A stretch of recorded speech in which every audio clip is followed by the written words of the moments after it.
Salut à tous, on se retrouve aujourd'hui pour une nouvelle vidéo de déballage et de présentation du Neptune 240M de chez Cooler Master, le petit frère du Neptune 280L que je vous avais déjà présenté en vidéo.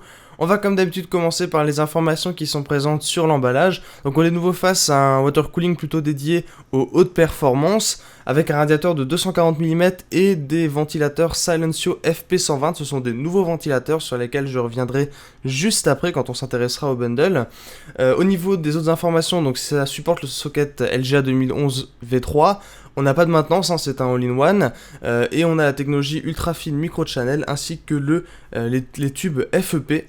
Un gros point positif de ce all-in-one, c'est sa garantie de 5 ans. C'est quand même énorme, hein, 5 ans pour du water cooling, il faut le savoir, d'habitude c'est garanti 2 ans ou 3 ans. Donc ça c'est vraiment exceptionnel. Ensuite, au niveau des infos qui sont à l'arrière, vous avez le détail des sockets. Vous pouvez mettre sur pause si jamais, bon, ça passe vraiment sur tous les sockets. On a aussi des petits graphiques au niveau des températures comparé à un 240M en push-pull, un 120XL et le ventirad de base. Donc ça c'est donné à titre indicatif évidemment. Si vous voulez voir les dimensions plus détaillées, vous pouvez mettre sur pause ici. Sinon, les caractéristiques techniques, donc vous les avez ici, vous pouvez à nouveau mettre sur pause si nécessaire.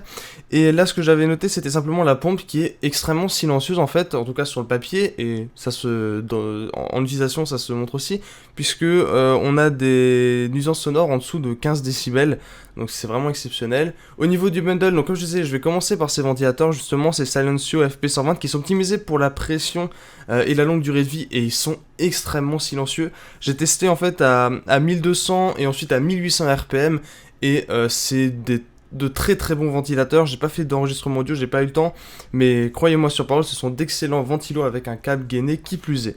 Au niveau du reste du bundle, on a le système de montage classique avec une backplate, c'est du classique et ça tient très très bien d'ailleurs, backplate en métal, un tube de pâte thermique et un câble en Y pour justement dédoubler une prise CPU fan de votre carte mère.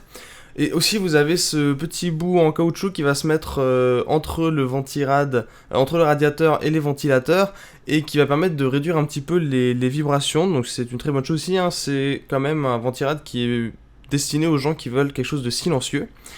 Au niveau donc du radiateur, c'est du 240 mm, il y a la petite inscription Neptune 240M qui rend très très bien je trouve. C'est du radiateur classique, il n'y a rien d'exceptionnel à ce niveau là. L'épaisseur est assez classique aussi, on est sur du 2,5 cm sans les ventilateurs, donc ça passera dans la plupart des boîtiers. Une fois que les ventilateurs sont installés, on passe quand même sur du 5 cm, oui 5,5 cm même.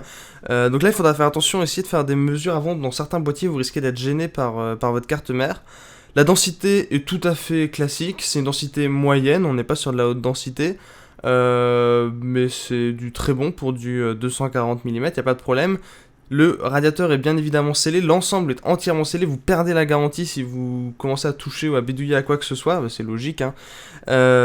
Et donc au niveau des tubes, c'est justement ces tubes FEP, ils sont sur la plupart des water cooling de Cooler Master, ils aiment bien mettre ces tubes là. Esthétiquement il y en a qui vont les trouver un petit peu moins attrayants, moi je suis assez neutre à ce niveau là, donc après c'est une question de goût aussi, mais vraiment sur le long terme ils sont excellents. La pompe, donc c'est la même pompe que sur le 280L, je rentrerai pas trop dans les détails, c'est une pompe de conception allemande au passage, et conçue par Cooler Master, c'est pas sous-traité, et on a la technologie ultra micro-channel comme je disais précédemment, et le flux d'eau est optimisé pour éloigner plus rapidement la chaleur du processeur et de la pompe. Ensuite les tubes au niveau de la pompe peuvent bien évidemment être tournés, c'est comme sur la plupart des water cooling pour s'adapter en fonction d'où vous mettez le radiateur. Comme sur le 280L, donc si vous avez besoin de plus d'infos, je vous mettrai le lien vers cette vidéo là. On a une très grande et belle surface de contact en cuivre qui est très jolie à regarder et qui est optimale pour dissiper la chaleur émise par le processeur. Voilà, c'était tout pour cette petite vidéo, j'espère qu'elle vous aura plu. N'hésitez pas à vous abonner à la chaîne pour être informé des prochaines vidéos et on se retrouve très bientôt pour plus de contenu.